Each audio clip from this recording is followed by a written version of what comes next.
एक गांव में कपाड़िया और सविता करके पति पत्नी रहते हैं। कपाड़िया बहुत ही कंजूस था। उसमें कपाड़िया के गांव में मछलियां बहुत सस्ते मिलने से वो बीच पर ही बड़े तवे में रखकर उसमें फिश फ्राई बनाकर बेचता था।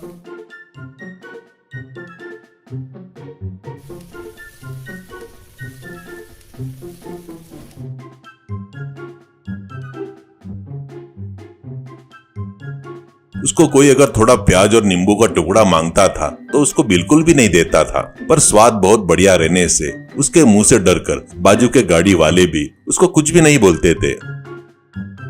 ऐसे ही रहते हुए कुछ दिनों बाद उसकी इकलौती लड़की दिव्या की दीपक बोलकर एक लड़के से हम लोग बहुत गरीब है करके बताकर भावबाजी करके कपाड़िया शादी करवाते हैं।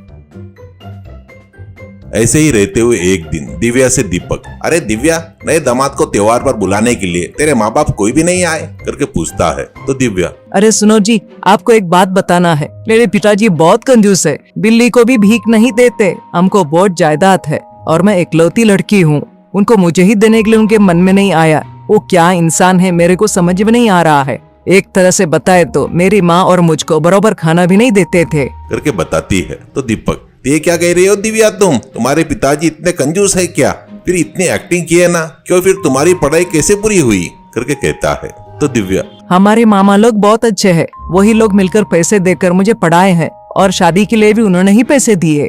आपको एक बात बताना है, मेरे पिताजी ने दामाद को 1 साल में 1 दिन के लिए आना करके बताया है। इस कंजूसी का क्या करूं, मुझे कुछ समझ में नहीं आ रहा है करके बताती है। दीपक, अच्छा, तो यानी अपने को बढ़िया मामा मिला है, मतलब अभी तुम्हारे घर जाएंगे और अपन भी बीच पर बिगेस्ट तवा मसाला फिश फ्राई को एंजॉय करेंगे, ऐसा कहता है। दिव्या, अरे ये क्या बोल रहे हो? तुमको कितने बार बताए तो भी नहीं सुन रहे हो। प्लीज जी, मैं बताए तो सुनो। मेरे पिताजी के हाथों से आपका अपमान करवाना मुझे पसंद नहीं है करके कहती है। दीपक, देख, तू अब कुछ भी बताए तो मैं नहीं सुनूंगा। अपन जा रहे हैं, तुम्हारे पिताजी से मैं खेलने जा रहा हूँ, समझ में आया ना, ऐसा कहता है। इससे दिव्या और दीपक गांव जाते हैं। ससुराल में उनको देखकर सविता बहुत ही खुश होती है, पर उनको देखकर दिव्या के पिताजी कपाड़िया, अरे अरे ये क्या, बगैर बताए आ गए? मैं अभी तो गांव जाने के बारे में सोच रहा था ना। अरे अरे, बड़ी समस्या हो गई ना करके कहता है। दीपक, कोई बात नहीं ससुर जी, आपको जितने दिन जाना है गाँव आप जाकर आओ, तब तक हम लोग, मैं और सासू माँ बढ़िया रहेंगे, पसंद का वो बनाकर खाएंगे, ऐसा कहता है। कपाड़िया मन में सोचता है, अरे बाप रे, अपनों को ही टोपी पहना रहा है। घर में रहकर क्या तो अपना उपमा चावल रागी का अम्बली बनाकर शाम तक जमाई को वापिस भेजना होगा करके सोचता है। इतने में दिव्या और दीपक अंदर आते हैं। उसके बाद कपाड़िया से पत्नी, देखिए जमाई बाबू जितने दिन रहना चाहते हैं उनको रहने दो, और इस बीच में फालतू के काम किए तो रात को तुम्हारे खाने में चूहे की मारने वाली दवाई मिला दूंगी, ध्यान में रख लो करके वार्निंग देकर गुस्से से चली गई। उसके बाद सविता दिव्या और दीपक को रोज बढ़िया पकाकर खिला रही थी। ऊपर से दीपक शाम के समय में मसाला तवा फिश फ्राई के पास जाकर वहां पर उस गांव में रहने वाले अपने दोस्तों को बुलवाकर वहां पर फुल खाते रहता है। उतना ही नहीं, कपड़िया के बाजू में खड़े होकर कस्टमर दिए सो कैश को भी वो लेकर जेब में डाल रहा था।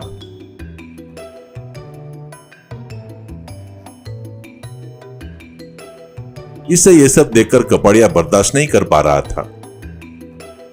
ऐसे कुछ दिन बीतने के बाद एक दिन अपने दोस्त एक और कंजूस बद्री के पास जाता है कपाड़िया,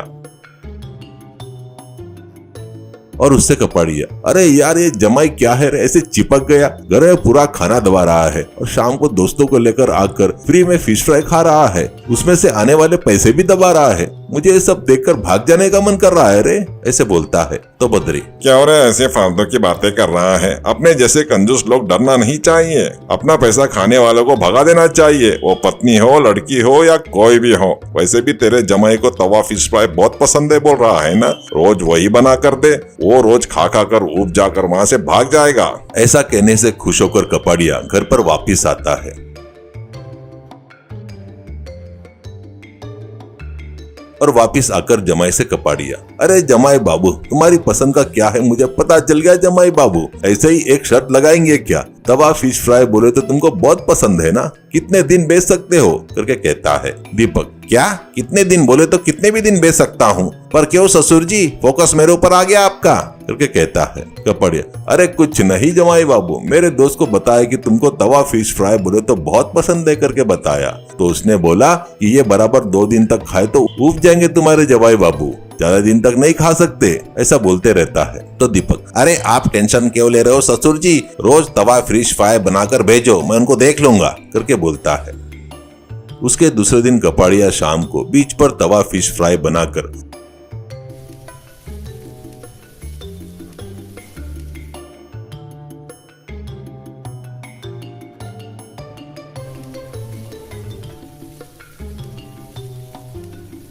घर पर टोकने में भेजता है। वो देखकर दीपक से दिव्या, देखे ना मेरे पिताजी का अति दिमाग, तुमको ऐसे रोज तवा फिश फ्राई बोले तो पसंद है करके वो जानबूझकर भेज रहे हैं। क्या है क्या ये इंसान, कुछ भी समझ में नहीं आ रहा है, करके कहती है। दीपक, अरे मुझे पता नहीं है क्या, इसलिए मैं अपने दिमाग से तुम्हारे पिताजी सेल करते क्या बोले तो मैं करता करके बोला, घबरा मत, अभी वो ले जाकर बेच कर आता हूँ, कहकर वो टोकना लेकर बीच के पास आता है। वहीं पर थोड़ी दूर पर तवा फिश फ्राई को कम रेट में लोगों को बेचना शुरू करता है।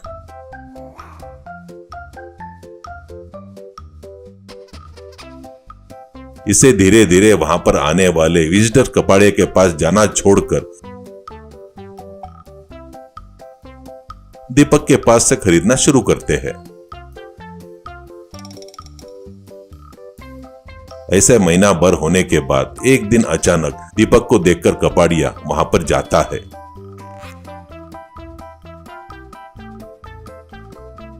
और अच्छे से देखे तो दीपक ससुर जी भेजे सो तवा फिश फ्राई को बेचते हुए देखकर कपाड़िया, अरे क्या जमाई बाबू, तुम खाते करके बोलकर मेरा तवा फिश फ्राई ऐसा कंपटीशन करके मेरे ही फिश फ्राई बेच रहे हो क्या, ये तो अन्याय है जमाई बाबू, करके कहता है। दीपक, देखो ससुर जी, कोई भी शर्त हो, अपन किससे लगा रहे हैं, किससे बात कर रहे हैं, पता करके लगाना, मैं ही तोपू करके नहीं सोचना कभी। तुमने ही बोला था ना सेल करते क्या करके, तो मैंने क्या बोला, सेल करता करके बोला, खाता नहीं करके नहीं बोला ना। तो तुम्हारे फिश फ्राई के जरिए मैं 30,000 रुपए कमाया। त्योहार पर जमाई बाबू को कपड़े के लिए ठीक है ना, तुम्हारी लड़की को सोना होना देना पड़ेगा ससुर जी, है कि नहीं? तुम्हारे बारे में मुझे सब पता चल गया, लो फिर भी इतनी दौलत रहकर भी कुछ भी नहीं है करके बेशरम बनकर भावबाजी करते क्या? बाजू में लड़की है, उसको कितना दुख होगा। छी, मेरा दिमाग घूम गया ना, तुम्हारे ऊपर सासू माँ के जरिए पुलिस केस करवा दूंगा, तब तुमको जेल में फ्री का खाना और हम लोग तुम्हारी दौलत से एंजॉय करेंगे, क्या बोलते हो, करके कहता है। तो कपाड़िया,